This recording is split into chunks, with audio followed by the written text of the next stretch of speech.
തമിഴക രാഷ്ട്രീയം തുറന്ന പോരിലേക്ക് എത്തി നിൽക്കുന്ന കാഴ്ചയാണ് ഈ മണിക്കൂറുകളിൽ ഈ ഘട്ടത്തിൽ ഈ നിമിഷത്തിൽ കാണാൻ സാധിക്കുന്നത്. ഗവർണർ ഇന്നും ചെന്നൈയിലേക്ക് എത്തില്ല എന്ന വാർത്ത ഏറ്റവും ഒടുവിലായി നമുക്ക് ലഭിക്കുന്നു. എന്തായാലും ശശികല പനീർശെൽവത്തെ പുറത്താക്കിയതായുള്ള പ്രസ്താവനയും ശശികലയുടേതായി വരുന്നുണ്ട്. 22 MLA-മാരുടെ പിന്തുണ തനിക്കുണ്ട് എന്നാണ് പനീർശെൽവം അദ്ദേഹം അവകാശപ്പെടുന്നത്. എന്തായാലും നിയമസഭാ കക്ഷി യോഗം അല്പസമയത്തിനകം, നിർണായകമായ നിയമസഭാ കക്ഷി യോഗം അല്പസമയത്തിനകം തുടങ്ങും എന്നും അറിയാൻ കഴിയുന്നു.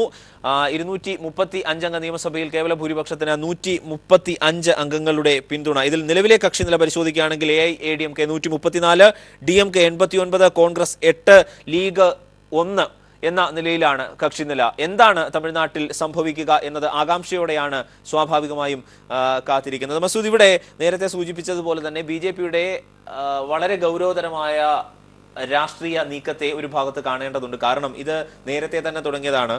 അതായത് ഈ പറഞ്ഞ പോലെ ഒരു ഡയറക്റ്റ് എൻട്രി, കൃത്യമായ ഒരു ഡയറക്റ്റ് എൻട്രി, പൊളിറ്റിക്കൽ എൻട്രി അവരെ സംബന്ധിച്ച് ദീർഘനാളായി കിണഞ്ഞ് പരിശ്രമിച്ചിട്ടും നടക്കാത്തൊരു സാഹചര്യത്തിൽ കൂടി ഇവിടെ മറ്റു ചില ലക്ഷ്യങ്ങൾ കൂടി ഈ ഘട്ടത്തിലുണ്ട് എന്നുള്ളത് നമ്മൾ പരിഗണിക്കേണ്ടതാണ്. ഇവിടെ നേരത്തെ ഈ 2 തവണ മുഖ്യമന്ത്രി ആയിരുന്ന സമയത്തും ജയലളിത കൈവശം വെച്ചിരുന്ന വകുപ്പുകൾ പോലും ഭരണസ്തംഭനം ഉണ്ടാകരുത് എന്ന പേരിൽ ഗവർണർ ഏൽപ്പിച്ചു കൊടുത്തത് പനീർശെൽവത്തെയാണ്. അതൊന്നും വെറുതെ ആയിരുന്നില്ല, അതൊക്കെ കൃത്യമായ ലക്ഷ്യത്തോടു കൂടിയായിരുന്നു. എങ്ങനെയാണ് താങ്കൾക്ക് അതിനെ കാണാനാവുക ഈ ഘട്ടത്തിൽ എത്തി നിൽക്കുമ്പോൾ? ഇപ്പോൾ ഉള്ളത് തമിഴ്നാട് രാഷ്ട്രീയം കലങ്ങി മറിയുന്നു എന്നുള്ളത് യാഥാർത്ഥ്യമാണ്. തീരുമാനങ്ങൾ മാറി മാറി വരുന്നു. MLA-മാരുടെ എണ്ണങ്ങൾ കുറയുന്നു, കൂടുന്നു. പക്ഷേ BJP എന്ന് പറയുന്ന പാർട്ടി തമിഴ്നാട്ടിൽ അവർക്കൊന്നും ചെയ്യാൻ സാധിക്കുമെന്ന് ഞാൻ വിശ്വസിക്കുന്നില്ല. ഒരുപക്ഷെ ചെയ്യാൻ സാധിക്കുന്നത് ഗവർണറെ കയ്യിലെടുത്തുകൊണ്ട് ഒരു പ്രസിഡന്റ് ഭരണം തമിഴ്നാട്ടിൽ ഉണ്ടാക്കാം. പക്ഷെ ആ പ്രസിഡന്റ് ഭരണം കഴിഞ്ഞ ഒരു തെരഞ്ഞെടുപ്പിനെ നേരിടുമ്പോഴും BJP-ക്ക് അതിന് വലിയൊരു നേട്ടം ഉണ്ടാകാൻ പോകുന്നില്ല. ഇതാണ് എൻ്റെ യാഥാർത്ഥ്യം. അപ്പം പിന്നെ ഉള്ളത്, നിശബ്ദനായിരുന്ന പനീർശെൽവം ഇപ്പം സംസാരിച്ചിരിക്കുന്നു എന്നുള്ളതാണ്. പക്ഷെ ഒരു കാര്യം, പനീർശെൽവത്തെ അംഗീകരിക്കുന്ന യഥാർത്ഥ ജയലളിതയുടെ അനുകൂലികൾ, സാധാരണ പ്രവർത്തകർ, സാധാരണ വോട്ടർമാർ, ഇവരെല്ലാം പനീർശെൽവത്തെ അംഗീകരിക്കുന്ന കൂട്ടത്തിലാണെന്നാണ് ഞങ്ങൾക്ക് കിട്ടുന്ന വിവരങ്ങൾ തെളിയിക്കപ്പെടുന്നത്. ഒരുപാട് വർഷമായി രാഷ്ട്രീയം തുടങ്ങിയിട്ടതുകൊണ്ടറിയാം. പക്ഷേ അങ്ങനെ വന്നാൽ തന്നെ ഈ ഒരു തെരഞ്ഞെടുപ്പ് വരുമ്പോൾ ഏറ്റവും വലിയ പരാജയം നേരിടുന്നത് പിന്നെ ശശികലയുടെ ഗ്രൂപ്പിന് തന്നെ ആയിരിക്കും എന്നുള്ളതാണ് സംഭവം. ഇത് പാർട്ടി അണികളുമായി ആലോചിച്ച് അവരുടെ അഭിപ്രായം കേട്ട് അവരുടെ അഭിപ്രായത്തിൻ്റെ പേരിൽ രൂപീകരിക്കപ്പെട്ട തീരുമാനങ്ങളല്ല ഇപ്പോൾ നടന്നുകൊണ്ടിരിക്കുന്നത്. അതുകൊണ്ട് തന്നെ അണികൾ പല സ്ഥലത്തും പല രീതിയിലും കൂട്ടായ്മയോടുകൂടി അവർ ഇപ്പോൾ ചർച്ചകൾ നടത്തിക്കൊണ്ടിരിക്കുന്നു. എന്ത് ചെയ്യണം? പന്നീർശെൽവത്തിൻ്റെ കൂടെ പോകണോ? ശശികലയുടെ കൂടെ പോകണോ? അതോ മാതൃസംഘടനയായ DMK-യിലേക്ക് തിരിച്ചു പോകണമോ? ഈ ഒരു മൂന്ന് സംഭവമുണ്ട്. ഇതിൽ എവിടെയെങ്കിലും ഒരിടത്തായിരിക്കും ദീപ വരുന്നത്. രണ്ടാമത് മാർച്ച് മാസം 24-ാം തീയതി അമ്മയുടെ ജന്മദിനത്തിന് ദീപ തൻ്റെ പാർട്ടിയുടെ പേര് നിശ്ചയിക്കുമെന്നും അന്ന് പോയസ് ഗാർഡനിൽ തള്ളിക്കയറുമെന്നാണ് കിട്ടുന്ന റിപ്പോർട്ടുകൾ. അതിൻ്റെ അടിസ്ഥാനത്തിൽ ഒരു സംഘടന ഉണ്ടായിക്കൂടുന്നില്ല. അങ്ങനെ ഏതെങ്കിലും സംഘടന ഉണ്ടായി വിവരക്കേടുള്ള ആരെങ്കിലും ഈ സ്ത്രീയെ പരിക്കേൽപ്പിച്ചാൽ തമിഴ്നാട് രാഷ്ട്രീയത്തിൻ്റെ ചിത്രം മറ്റൊരു വഴിയിലേക്ക് നീങ്ങും എന്നുള്ളതിൽ സംശയമില്ല. കാരണം ബോയ്സ് ഗാർഡനിൽ പ്രവേശിക്കാനുള്ള അവകാശം ദീപയ്ക്കുണ്ട്. കാരണം അത് ആ സ്ഥലത്തിൻ്റെ യഥാർത്ഥ ഉടമ സന്ധ്യയാണ്.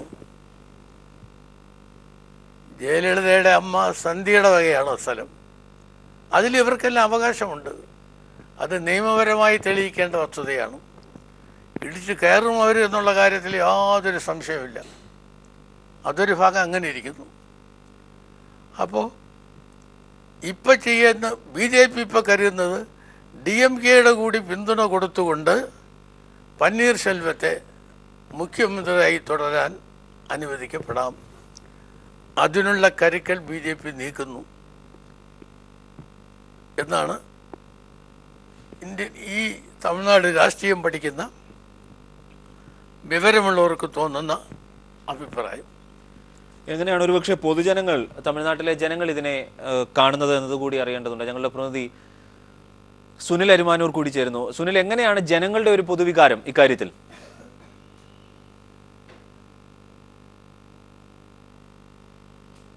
അരുൺ, നമ്മൾ നേരത്തെ കണ്ടതാണ് ജനങ്ങളുടെ ഒരു പ്രതികരണം എന്ന് പറയുന്നത്. തീർച്ചയായും അവർക്ക് പനീർസെൽവം തന്നെ മുഖ്യമന്ത്രിയായി തുടരണം എന്നുള്ള ഒരു അഭിപ്രായമാണ്. ശശികല വളരെ പെട്ടെന്ന് പ്രത്യക്ഷപ്പെട്ടു വന്ന ഒരാളാണ്. അതുപോലെ തന്നെ അവർക്ക് എതിരെ നിരവധി കേസുകൾ നിലനിൽപ്പുണ്ട്. അതെല്ലാം കഴിയട്ടെ, അതിനുശേഷം അവർ മുഖ്യമന്ത്രിയായി വരണമെങ്കിൽ അപ്പോൾ തെരഞ്ഞെടുപ്പിലൂടെ വരട്ടെ എന്നുള്ള ഒരു നിലപാട് തന്നെയാണ്. നല്ല കാര്യങ്ങൾ ചെയ്ത് അമ്മയുടെ ഇഷ്ടത്തിനനുസരിച്ച് കാര്യങ്ങൾ ചെയ്തു പോകുന്ന വ്യക്തിയായി പനീർസെൽവം മാറിയ ഒരു സാഹചര്യത്തിലാണ് പെട്ടെന്നൊരു ആൾ വന്നുകൊണ്ട് അതിനെല്ലാം മാറ്റിമറിച്ചുകൊണ്ടുള്ള നടപടികളിലേക്ക് പോകുന്നത്. ഇതിനെ അംഗീകരിക്കാൻ കഴിയില്ല എന്ന് തന്നെയാണ് ഇവിടുത്തെ വോട്ടർമാർ പറയുന്നത്. കാരണം ഇതിനകത്ത് നമുക്ക് മനസ്സിലാക്കാൻ സാധിക്കുന്നത്, അങ്ങനെയെങ്കിൽ തീർച്ചയായും തെരഞ്ഞെടുപ്പിനെ നേരിടേണ്ടി വരുന്ന ഒരു പശ്ചാത്തലത്തിൽ ശശികലയ്ക്ക് വലിയ രീതിയിലുള്ള ഒരു തിരിച്ചടിയായിരിക്കും നേരിടേണ്ടി വരിക. കാരണം പനീർസെൽവം ഇത്രയും നാൾ കൊണ്ട് തന്നെ മന്ത്രിയായിരുന്നപ്പോഴും അതുപോലെ തന്നെ ജയലളിത ആശുപത്രിയിലായിരുന്ന സമയത്ത് മുഖ്യമന്ത്രി പദം അലങ്കരിക്കുമ്പോൾ പോലും വളരെ പക്വതയാർന്ന രീതിയിൽ ജനങ്ങൾക്ക് വേണ്ടിയുള്ള കാര്യങ്ങൾ ഇടപെട്ടുകൊണ്ട് തന്നെ സമീപനം സ്വീകരിച്ച് മുന്നോട്ട് പോകുന്ന ഒരു നിലപാടായിരുന്നു. അമ്മ മുന്നോട്ട് വെച്ച കാര്യങ്ങൾക്ക് വേണ്ടത്ര പ്രാധാന്യം കൈക്കൊണ്ട് തന്നെ തമിഴ് ജനതയ്ക്ക് മുൻതൂക്കം നൽകിക്കൊണ്ടുള്ള പ്രവർത്തനങ്ങളും പദ്ധതികളുമായിട്ട് മുന്നോട്ട് പോയി എന്നുള്ളത് തന്നെയാണ്. വളരെ പെട്ടെന്ന് ഇതൊക്കെ അട്ടിമറിച്ചുകൊണ്ട് ശശികല വരുന്നതിനെ ഇവിടുത്തെ വോട്ടർമാർ ഉൾക്കൊള്ളുന്നില്ല എന്നുള്ളതാണ് നമുക്ക് മനസ്സിലാക്കാൻ സാധിക്കുന്നത്. അരുൺ, മാർത്താണ്ഡത്ത് നിന്ന് ഞങ്ങളുടെ പ്രതിനിധി സുനിൽ അരിമാനൂരാണ് വിവരങ്ങൾ നൽകിയത്. എന്തായാലും പുതിയ വിവരങ്ങൾ കൂടി ഘട്ടത്തിൽ ലഭിക്കുന്നുണ്ട്. അല്പസമയത്തിനകം തന്നെ നിയമസഭാ കക്ഷി യോഗം, നിർണായകമായ നിയമസഭാ കക്ഷി യോഗം ആരംഭിക്കും എന്നാണ് അറിയാൻ കഴിയുന്നത്.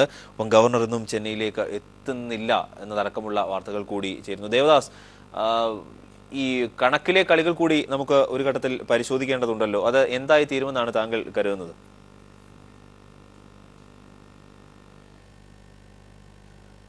അരുൺ, ഈ കണക്കിലെ കളിയിൽ ഉപരിയായിട്ട് എന്താ പറയുക, ഇപ്പം കണക്കിലെ കളി പ്രകാരം നമ്മളെ കോൺസ്റ്റിറ്റ്യൂഷൻ ഭരണഘടന പ്രകാരം ശശികലേനെ ലീഡറായിട്ട് തിരഞ്ഞെടുത്ത് ഏറ്റവും അധികം ഭൂരിപക്ഷം ഉള്ള ആളെ വിളിക്കണം ഗവർണർ. പക്ഷേ അവിടെ ഗവർണർ ഡെയിലി വേജസിലാണ് വെച്ചിരിക്കുന്നത് ദിവസമുള്ള. ഇപ്പോൾ ഒരു മുഖ്യമന്ത്രി ഡെയിലി വേജസിനാണ്. അത് വിളിക്കാണ്ട് ഗവർണർ മുങ്ങി ഡൽഹിയിലേക്ക്.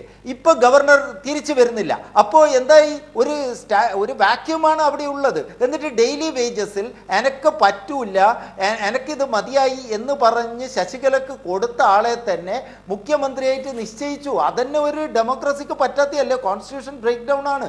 അപ്പോൾ ഇനി എന്താ ഗവർണർ ചെയ്യാൻ പറ്റുമോ എന്ന് പറഞ്ഞാൽ ഗവർണർ ഇതൊന്നുമല്ല ചെയ്യുക.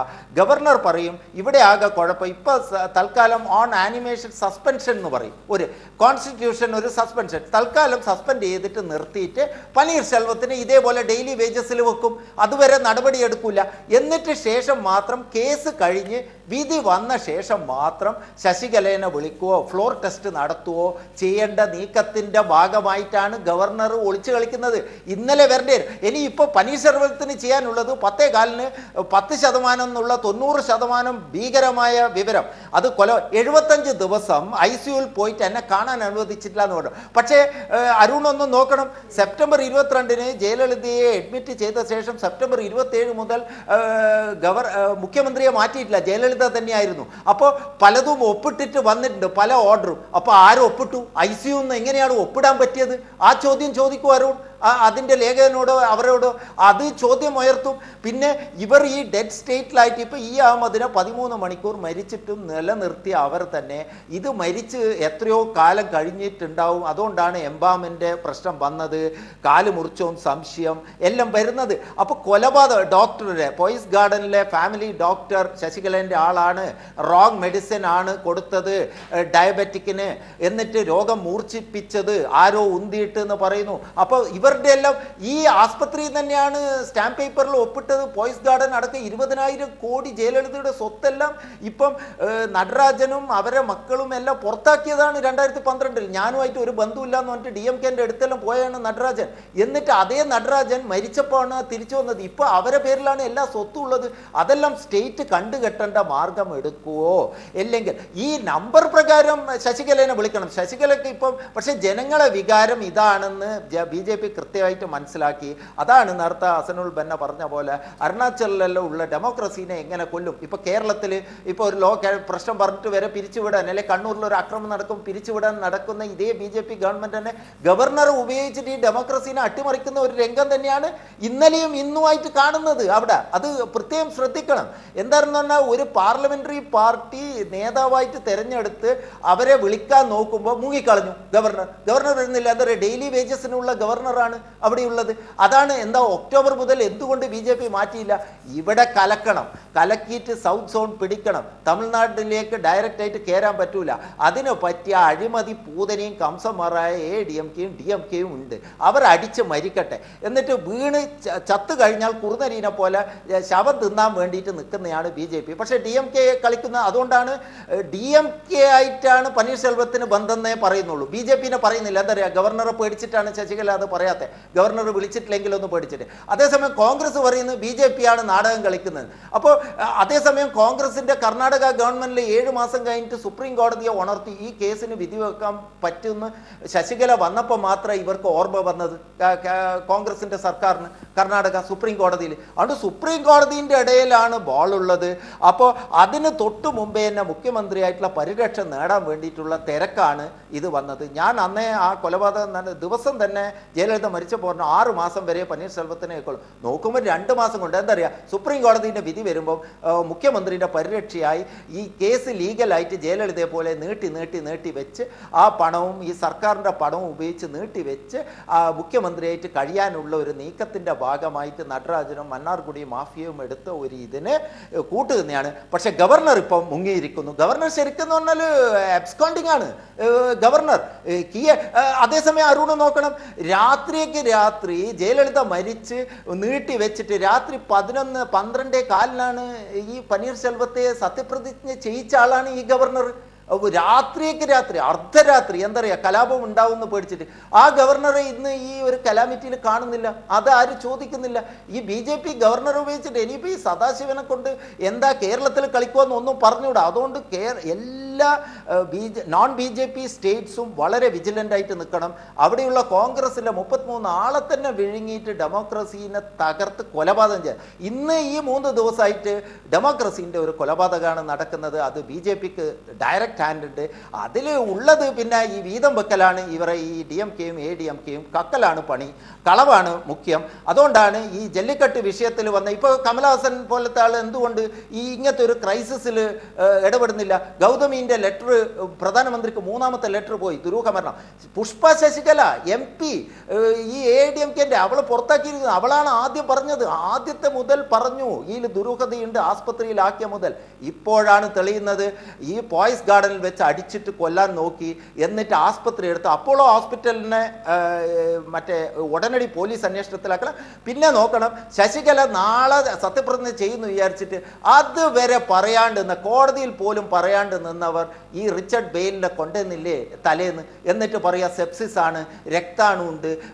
ഇത് പറയാൻ മരിച്ചിട്ട് 2ാമത്തെ ദിവസം പ്രസ് കോൺഫറൻസ് നടത്തണ്ടേ? ഇന്നിപ്പോൾ പനീർശെൽവത്തിൻ്റെ ഇതാണ് നോക്കിക്കണ്ടത്. പനീർശെൽവം റിവീൽ ചെയ്യണം, ഇവിടെ ഈ മന്നാർഗുഡി മാഫിയ കൊന്നതാണോ ജയലളിതയെ, സുനന്ദ പുഷ്കറയെല്ലാം പോലെ കൊന്നതാണോ എന്നുള്ളത് വരുത്തിയാൽ ജനങ്ങൾ തിരിയും. പിന്നെ ഇവർക്ക് നേരില്ല. അപ്പോൾ ആ ഇലക്ഷനിലേക്ക് ഗവർണർ മാറ്റാൻ വേണ്ടിയിട്ടുള്ള നീക്കാണോ എന്ന് തോന്നും. എന്താ പറയുക, സ്റ്റാലിനിൽ നിന്ന് ഹോം മിനിസ്ട്രിയും പ്രസിഡന്റിനെയാണ് കാണുന്നത്. പനീർശെൽവം ഇപ്പോൾ ലിംബോ ഗവർണറാണ്, day to day basis chief മിനിസ്റ്ററാണ്.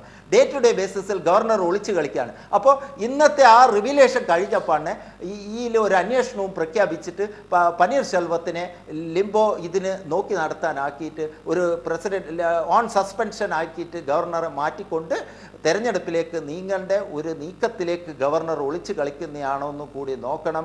ഈ ഒരു കോംപ്ലക്സ് ആയിട്ട് ഇതിൽ എന്ന് പറഞ്ഞാൽ ഏറ്റവും അധികം ഇതുള്ളത് അവിടെ എണ്ണച്ചോർച്ചയുണ്ടായി, ജല്ലിക്കെട്ടിൻ്റെ വിഷയം വേറെ ഒന്ന്, മറ്റേ കർഷക ആത്മഹത്യകൾ 250 കടന്നു മറ്റേ പലയിടത്തും. അതൊന്നും ഇവർ നോക്കുന്നില്ല.